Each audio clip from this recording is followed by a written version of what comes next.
Welcome to Tapped In with Tony. I'm your host, Tony Bogan, and tonight we have a special guest. He's been a stand in on Hollywood movies and he's produced a couple of his own, Alex DeCourville. Thank you for joining me. Hey, thanks for having me. Not a problem, man. You've been doing a lot of work, especially with your acting reel and done stand up. You've produced shows. You've done a lot. You're like a five-tool player, right? Right, yeah, to say the least. Gotcha. Not to mention the fact that I taught myself to cook, I taught myself to play keyboard and guitar, but hey, there's a different time for those things. So you're basically a five. You do it all, man. Yeah. Where are you from initially? Where are you from? What's your hometown for those that don't know? I am from Barberton, Ohio. It's a suburb of Akron. I don't know if suburb of Akron is accurate, but it's in the Akron area. Yep, I'd say that's pretty accurate. It's right off of 277 or 77. And how did you get involved in acting? Like, did you do it in high school and then college? How'd you get involved? Oh yeah, started as far back as high school. A little bit of the Clint Eastwood story. I was kind of interested in the behind the scenes stuff, but acting seemed like the easiest gateway to that. Actually started first film I ever made was a short film in middle school. What the art class was transformed into a filmmaking class, and that's where I made my first film. Started acting as far back as high school. I did some plays like, believe it or not, one of the plays we did was a production of Eternal Sunshine of the Spotless Mind, and I played the Jim Carrey role in that. That was one of my first big breakthroughs. Made some short films with my brother.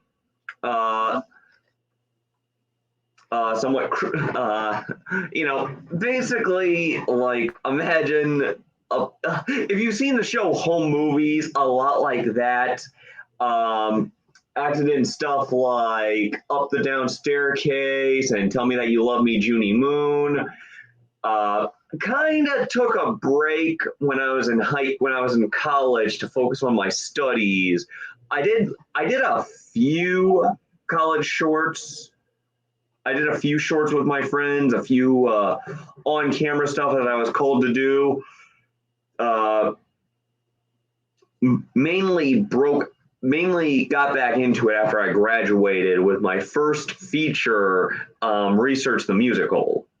Nice. Yeah. And you were also involved in stand-up. I remember I met you on someone's TV show. A few years. I'm sorry, I think there was some kind of connection issue. What was the question? I was asking. We had initially met during a taping of a show called. Right, that's correct. Yes. And you got into stand-up. So tell me about how you got involved in stand-up, because you also do stand-up comedy. It was one of those things where it's like, comedy has always been my forte in terms of like performing. I've always considered myself a comedic actor, even though I've definitely done some dramatic roles. It's one of those things where, I thought about it. It was always in the back of my mind, but I just decided to finally do it. Basically just keeping that hustle going. There were the Euro was where I cut my teeth because it was within walking distance to it was within walking distance of my campus of where I was living at Kent. Nice. And have you ever performed out of state? Actually, I have been to New York. And I can honestly say I performed on Broadway. Wow. Well, what did you perform on Broadway doing? That's impressive. I performed at the Broadway Comedy Club. There is a video of it on my YouTube page, and I do have pictures. I will admit it's not my A game. I kind of just posted it as bragging rights. Gotcha. But hey, you're going far, man. Like getting to perform in New York. That's amazing. Mm-hmm. Who would you say you look up to, comic wise? Who would you say is on your Mount Rushmore of comedians? Oh, Mount Rushmore comedian. That is a tough one. I definitely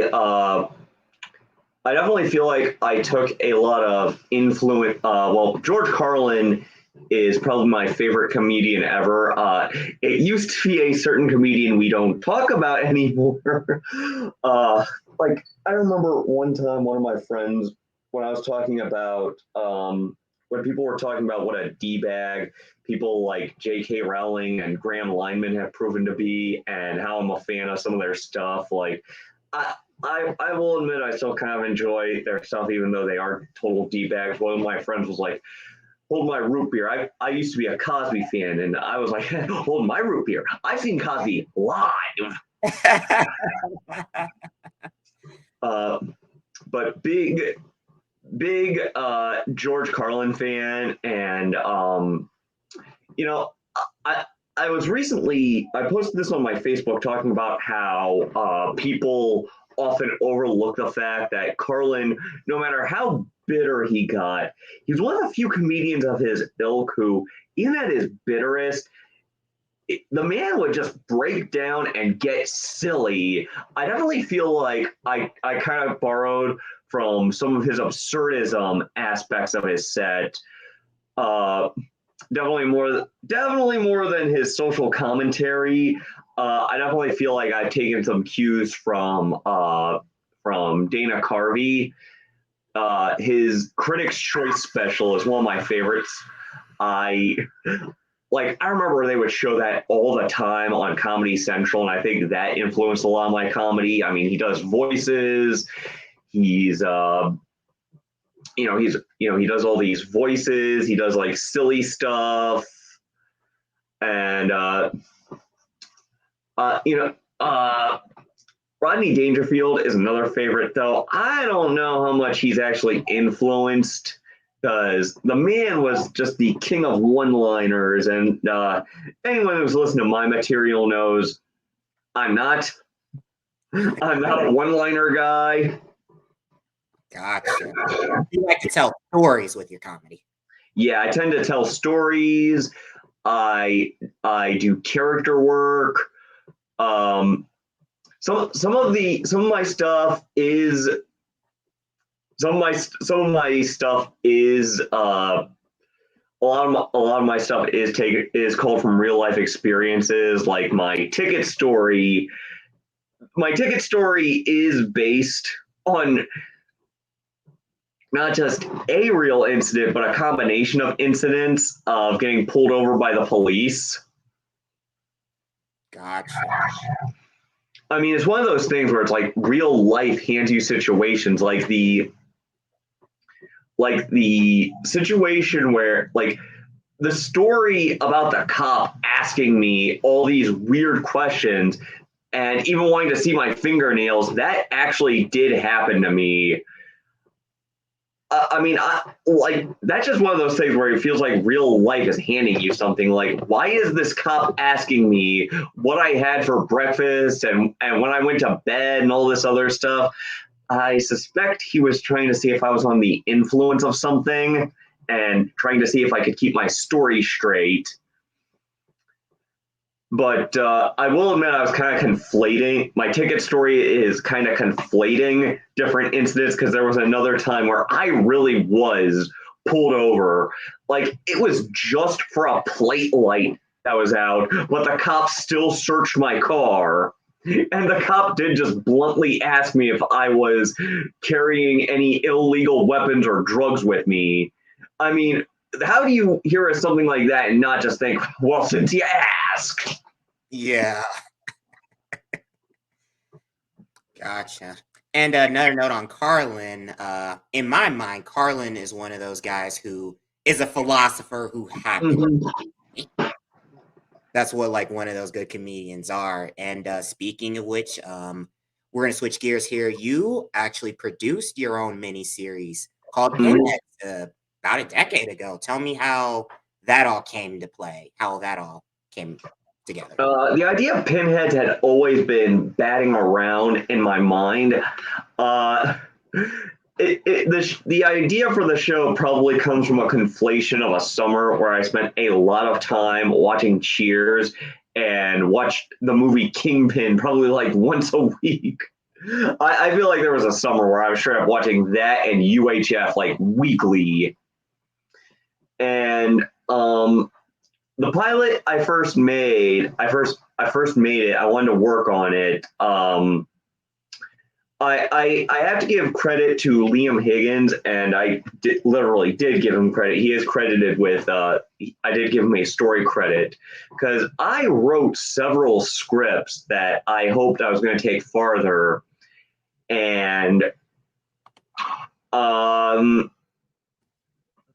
the consensus I got was that they were funny, but they were not the best pilots.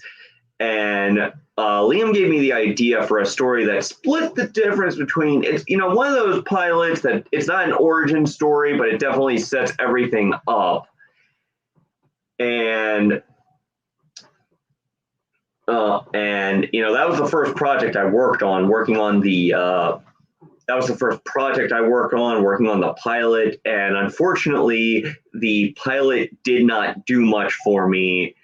And there are definitely things that I wish I had done differently, but it was a. But I'm still proud of what was written, and and the thing, and I just eventually decided that since I was kind of spinning my wheels, and I realized the pilot wasn't going to take me anywhere, I decided to just, everybody liked what they did, and everyone was happy with working on it. So we decided to move forward and make it a web series. Some episodes I kind of came up with six episodes. Six just felt like the magic number to me, and I wrote six. Some were compiled for. Some were compiled for. Basically, I cribbed material from unmade scripts. Some I just wrote up. Some I wrote up. Improvise. Yeah, the pilot or season premiere pilot, whatever you want to call it, Sweet Charity was for example, that was batting around my head because the ice bucket challenge was fresh, and it's also a lesson in why. It's also a lesson in why social commentary and going off of new stuff can sometimes be a dice roll. The ice bucket challenge was not that fresh by the time the episode was aired and completed. Gotcha. I remember I had a quick part, like a fucking role in that. I tried out for one of the roles there. Mhm. So I see that you've done you've been stand-in work. What movies would people possibly seen you in? I actually the well, first of all, I was an extra in the Avengers. That was it's kind of funny to talk about starting out on top, but I did not. I have yet to be able to find myself in that. And trust me, I have looked. People think that my mom thinks maybe she found the back of my head. Um, I was also an extra in Draft Day. Haven't seen myself in that, but hey, I did get to meet Ivan Reitman, rest in peace, and I did get to meet Sam Elliott, which my mom is super duper jealous of. And Oh boy, I'm trying to remember all of them though. Some of the crown jewels include the fact that well, first of all, I also did Native Son, where I got to meet Margaret Qualley. Um, it's kind of funny when I watch Once Upon a Time in Hollywood twice in that movie. I can say, hey, I met that person because I met her. I met Bruce Dern. I also did the two crown jewels for me are that I got Judas and the Black Messiah, where I played one of the young patriots, and you can see a lot of me in that movie. Like there's a montage where they're rebuilding a house, and I'm like flush on camera, walking towards the camera with a sledgehammer. And the other big one is My Friend Dahmer, where if you look up certain clips, certain trailers, you can see me plain as day. I actually got to hang out with Alex Wolff. Like he wasn't that huge of an actor at the time. Like it was made in 2016, and I don't think Hereditary was out. I know it was like a year before that Jumanji movie was released.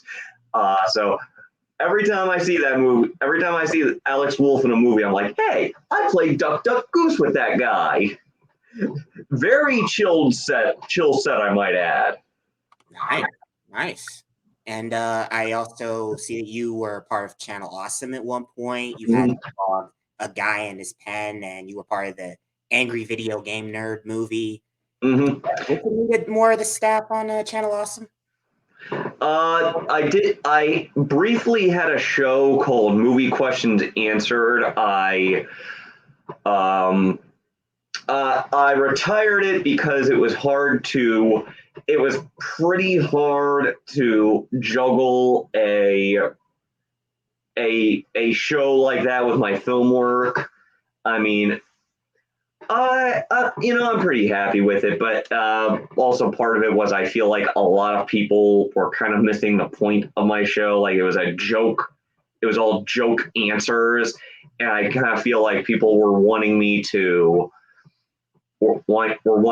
do like these serious answers and like in-depth criticisms. I mean, it was kind of just a one-two punch. Like I just don't have the time or the energy. Like the series finale of Movie Questions Answered coincided with the release of the first season of Pinheads.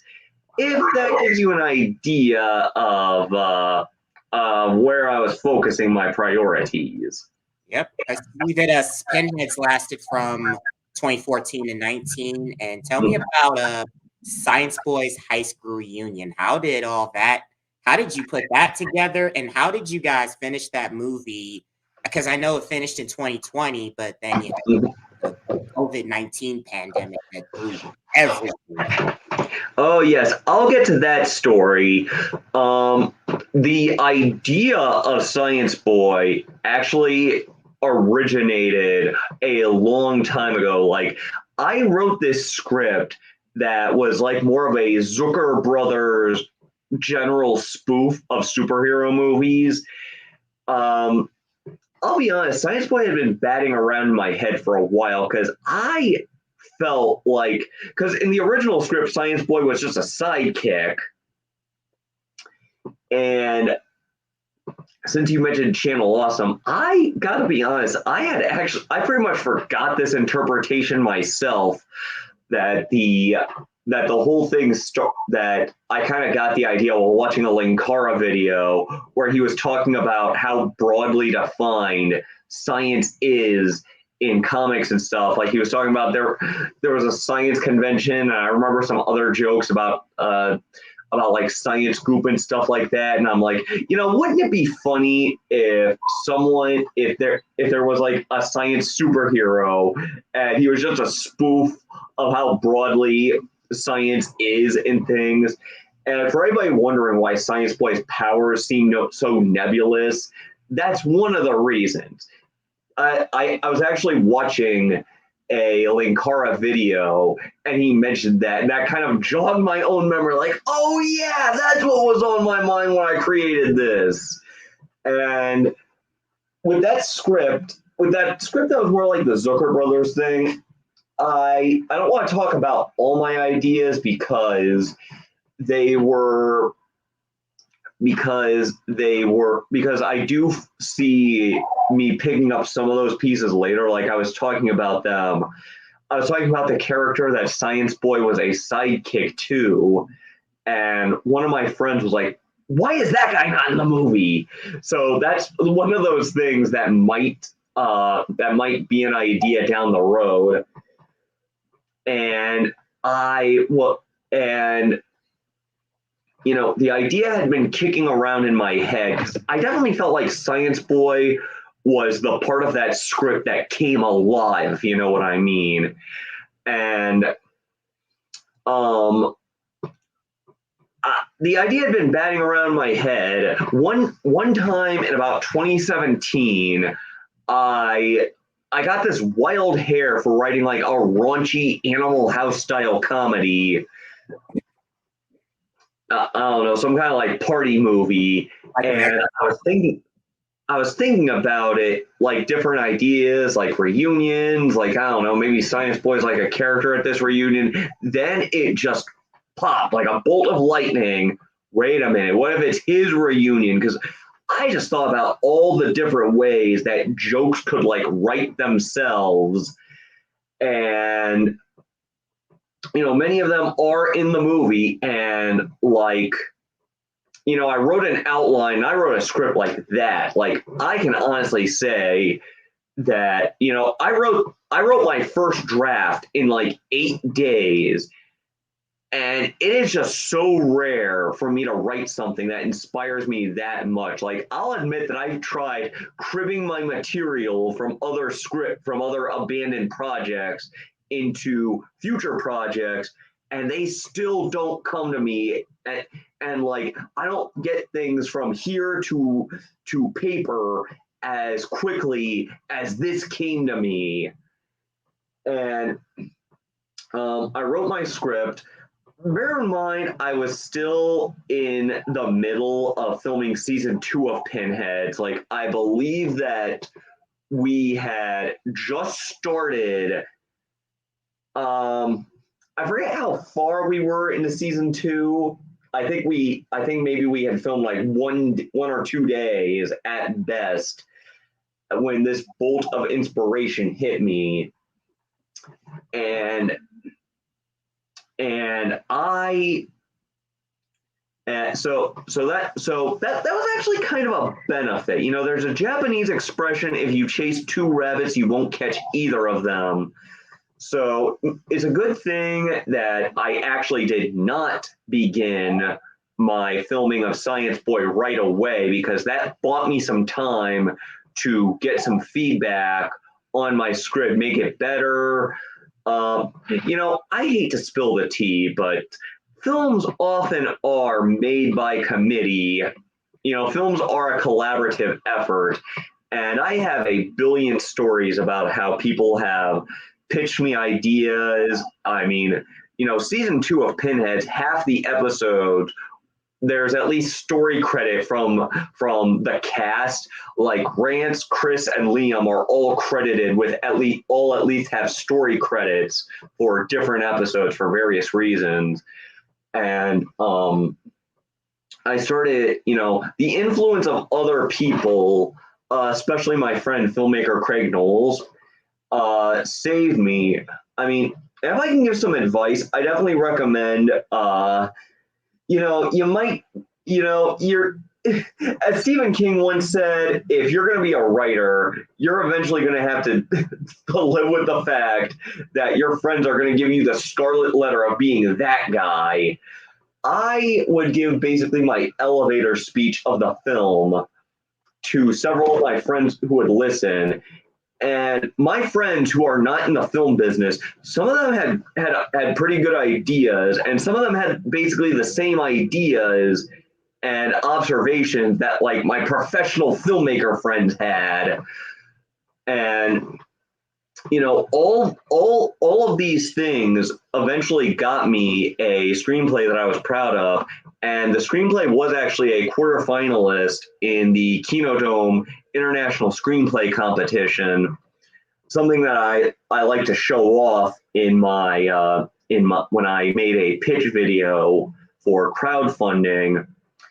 Now, the when I was finally done, or at least I thought I was done with Pinhead season 2, um, there were some. Well, for what it's worth, there were only like a few pickup shots that I had to do, but still, my a friend of mine who I worked with on the Lucky Thumb told me that there was this pitch competition for trailers, and the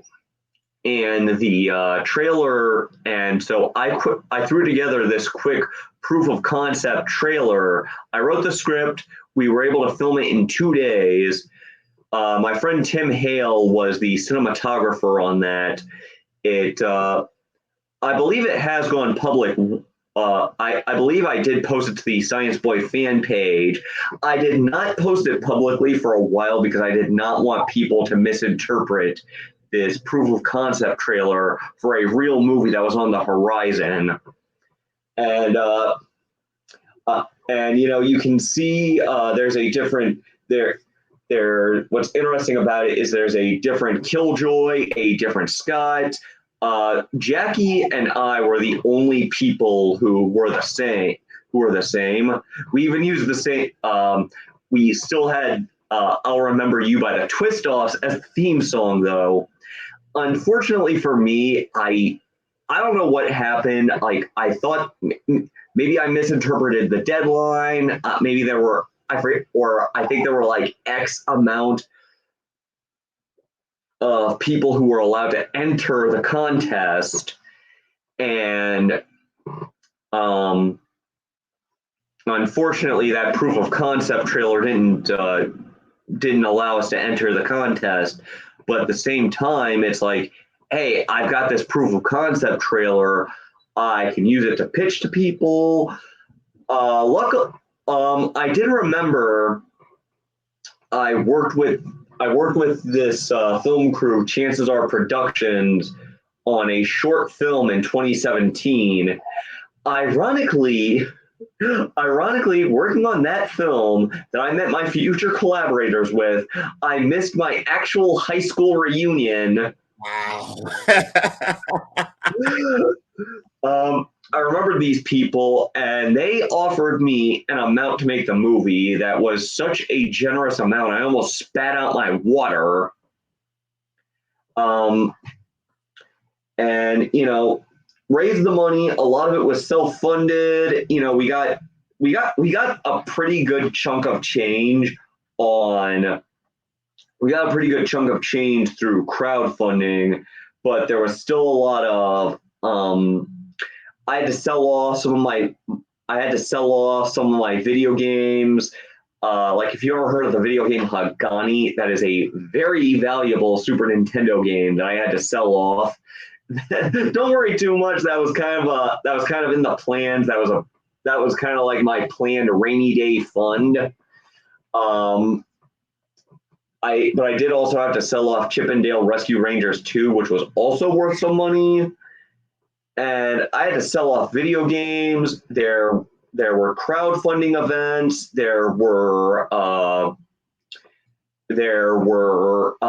I had comedy shows. We were actually supposed to have a second one, but more on that later. Yeah, we filmed most of the movie in October of 2019, and let me just say, filming in October has its benefits because Spirit Halloween stores are open, and Spirit Halloween is a good source for props. Absolutely. Yeah. Also, libraries are a good source for sets. One of my favorite stories is we were filming the original reunion scene, and they actually booted out this poor Lego club because I had the room rental. And that version of the scene isn't even in the final movie. Wow. Yeah. I think it's now time to talk about the what's kind of become my 4 touchdown stories with how often I've talked about this. We decided to reshoot the reunion scene, and you can see snippets of the original reunion scene in one of the trailers. We refilmed it because we thought that the library room we used was kind of sterile, like like I said, you can see the snippets of the scene in the trailer, and this library room is just like not the same as a bar. Like, it technically works, but it just looked kind of sterile. And so we refilmed the scene on March of 2020, and with that date, I think you know what I'm getting at. Yes. It was the week before lockdown. Like, Wow. we got these people together. We got pretty much the entire main cast and crew together to refilm this scene. And if we waited one more week, we wouldn't have been able to get it done. Wow. Like, full stop. I will say there were some things that we could not get done that weekend. And there were a couple of pickup shots that we could not do that weekend. And we actually had to wait ostensibly for it to be legal again to actually get people together. We had to wait until June to do it. And another funny story, I was actually playing I was actually playing a Care Bear for the mascot organization the same day, because it's like, oh man, it is technically still possible because we're going to do all this stuff at night, and these people are offering me a pretty sweet chunk of change. So I had to do it, and by some miracle, we were actually able to pull it off. Wow. So when did y'all wrap filming? I'm sorry, as you were saying? When did y'all wrap filming for the movie? Because I know I saw that it was released in April 2020. When did you guys like wrap it? Because I know we technically April of 2020. That's a bit of a misprint on IMDb. We actually didn't wrap until June of 2020. We did, however, honor. Before the distribution, we did, however, honor all of the. Before we actually received distribution, we did still honor all of the pre-purchased DVDs and Blu-rays. Gotcha. And I'm not going to spoil the ending of the movie, but I will say the Science Boy High School reunion was pretty solid, and I'm surprised there was no theme song like "Science" by Thomas Dolby or "Sound of Science" by Beastie Boys, or even the Bill Nye theme. Well, we licensed what we could. I mean, I joked about some of the songs I would have loved to license. I hate to admit, one of my handicaps is I have this bad habit of falling in love with.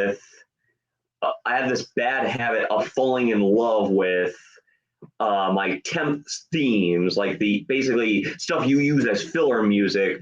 Like when I made that original proof of concept I was talking about earlier, use "Nobody's Fool" by Kenny Loggins, and we couldn't even use that. We couldn't even use that for the trailer for that proof of concept trailer.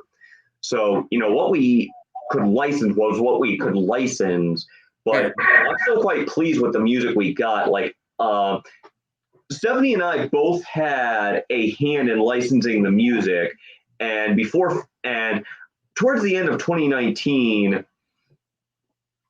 I discovered the band Fire Tiger. Though before I get into them, the other song, "I'll Remember You," which I discovered. If you've seen that proof of concept trailer, it's in. it's in the trailer. Like I discovered that song as far back as them. Like I remember seeing the Twist Offs in Kent, and I was perusing their music, and I discovered that song, I'll Remember You, and I'm like, holy crap, this is it. This is the song. Because for a movie about a reunion and reconnecting with your past, it's like a song called I'll Remember You is kind of perfect. And I just thought this is better than like the famous songs I would want to use. And I discovered that, reconnected with the Twist Offs guy. He gave us his blessing to use it in the movie. I also discovered Fire Tiger, and I just love their music so much. And there were certain songs I really wanted to use, and I kind of wonder how many people can hear Green Light without thinking of the scene that's used in the movie. I can hear Science by Thomas Dolby whenever I see some of the Science Boy scenes. Right, but but but fittingly, they did have a song called "Wall of Technology," and I also thought that was such a perfect end credits theme song because it's like, Wall of Technology, Science Boy. There's at least a tenuous connection, and a lot of people have told me that was their favorite song from the movie. And it's kind of funny. The band Fire Tiger, that's not one of their what you would call a hit. That's not like I've never seen them perform it live, and even the band was taken aback at how much people like that song. Wow, so you gave that song a platform. Yeah, I'm starting to think I should contact them and see if we can work something together. But yeah, that was one of the breakthroughs. If anybody wants to listen to the songs more and hear them outside of the movie, there is Science Boys Songs of Science on Spotify, where both the main soundtrack songs and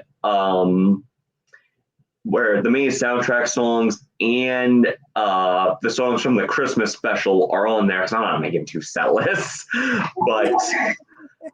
but for what it's worth, unfortunately, the Twist Offs are not on Spotify, so the main title song is missing.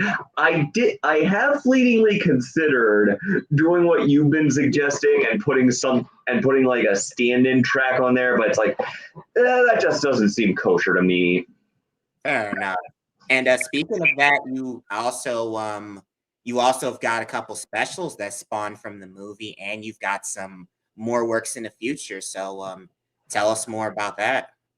Yes, I made my first Christmas special. The funny thing is, I wrote the tagger at the end, Science Boy will return in Science Boy's Magical Christmas. And I will, the thing is, I wrote that as a joke, but it's a joke that I kind of knew I'd have to pay the piper on. Hence why I haven't made a joke like that ever since. And it's sort of like how people tend to forget, like, if I can use for instance, like I grew up with Back to the Future as a trilogy just being like a fact of life. So it kind of came as shell shock for me when I discovered years later that, like, when I got the DVDs when I was in middle school and the first movie didn't have the to be continued, I was like, wait, what? And then I later discovered it wasn't planned that way, and it wasn't actually planned as a trilogy. They just wrote the ending of Back to the Future as a joke, and then with part two, they kind of had to pick up the pieces. It's kind of funny. It's like, knowing what I know now, I'm actually kind of impressed that they wrote themselves in that corner, and they did a pretty good job with it. And I've been batting around ideas. I wrote a script that I thought was good, and I thought it had some primo gags in it, but I was never quite happy with it. And but I knew I wanted to do that Christmas special, and it took me a while to really get a script I was happy with. Gotcha. Though in between that, I also made a Science Boy. I also made a Science Boy music video skit, whatever you want to call it. It was basically a reaction to. It was both a publicity thing to basically keep Keep the name going. yeah, keep the ball going, keep my name in people, keep Science Boy in people's minds, especially since it was the Science Boy Attacks Back skit was released before we had the official distribution, and that was inspired by some now ex friends, because I reached out to people because naturally we didn't have the distribution deal yet, and I was trying to find reviews for the movie, and I now have some ex friends who I reached out to. I'm trying to keep this short because these are such review horror stories that um that Didn't go. I could probably write a whole special. I could probably dedicate a whole special to these reviews horror stories. Uh, one had the stink of I'm jealous that this guy's making movies and I'm not. Wow. And I can just this guy was just like projecting his rewrites onto my movie, like he was comparing it unfavorably to Booksmart, a movie I'm not a fan of, but I don't have time to talk about why here. And I'm just thinking, what part of this Mel Brooks, Taika Waititi style comedy makes you think this should be like Booksmart? Wow. Oh, but the other guy was practically Roger Ebert compared to the other guy who wrote. If I could summarize his review in one breath, it would be, "Man, I want to be Doug Walker." And one thing I want to point out is that both of these people attacked me as a person, with the first guy basically implying that I was some Max Bialystock style huckster, saying, and I quote, "Oh, Alex will probably use this movie to build people out of others." And if this guy is listening, I'd just like to say, yeah, well, it's one more movie than you'll ever make. And the second guy, the whole review his review just read like this screaming incel, and one of his complaints were just so like, if I can borrow a line from my own movie, there's just this feeling of, dude, you're not embarrassing me by writing this. I also explicitly told him, hey man, don't give spoilers, don't show clips from the movie, and he completely ignored that. And he's just to put it bluntly, the things he complained about were just so off base. For me, it was like watching Spaceballs and complaining, oh, this movie's so cheap that they show a crew member falling down during the fight scene. It's like, dude, you are describing the jokes. Suffice to say, I gave this guy a piece of my mind as well. You have haters. You ain't got haters, you ain't doing nothing right. Right. And the UK film review, I would say, reads like a 12-year-old who didn't read his book report and thought he could, or didn't read the book he was assigned for his book report, and thought he could cherry pick details to fool his teacher, something I may or may not have done when I was that age. And he literally said comedy is based on cruelty. And I'm just thinking, why do I get the feel? And I'm just thinking, okay, tell me your entire idea of comedy is the Starbucks rant from role models without actually telling me. And the other thing I'm thinking is, boy, gatekeeping is a hell of a drug. I loved the World Film Geek review. I mean, first of all, I want to print it and frame the part where he compared me to Ryan Reynolds. Interesting. But I also love the part where he says the movie clearly isn't meant to be taken seriously. I love that he said that because it just feels like he was rebutting these other people without even realizing it. Gotcha. And Alex, what future, before we wrap up, what future projects are you working on? Well, I just wrapped a short film called Mr. Toombs. I don't want to go into too many details. It's a short chamber piece about some bad students who are trapped with this psychotic teacher. I don't want to go into too many details because we just finished filming. I'm still editing it, and I am. But one of the things I will say is that it kind of came to me as a challenge, like. I just had another bolt of inspiration, and I just thought, after all these, web series, a feature movie, a surprisingly stressful holiday special, maybe just keep it simple. See, do I just have a 10-minute chamber piece in me? That's on the horizon. And if anybody with parents is listening, or anybody with parents, any listeners with kids, I just published my first Science Boy Kids book. Nice. It's called Science Boy versus the Giant Spider. It's you get to learn about spiders. Nice.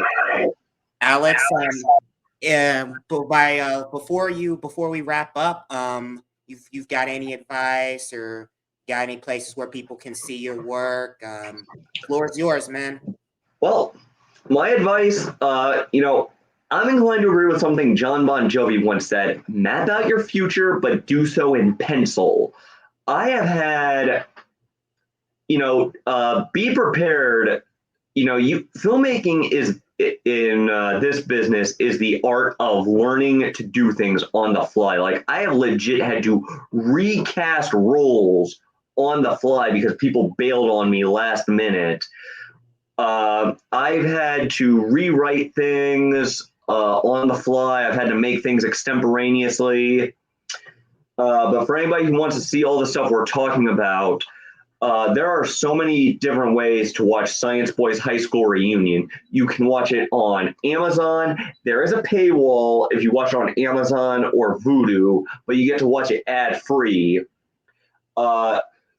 Trionic Entertainment / Cheesy Films sells the DVD on their website. You can order it that way if you're a physical media person. But one of the big breakthroughs is you can watch it on Tenna TV. You can watch it on Tenna TV's YouTube channel for free, no paywall, but there are ads, so pick your poison.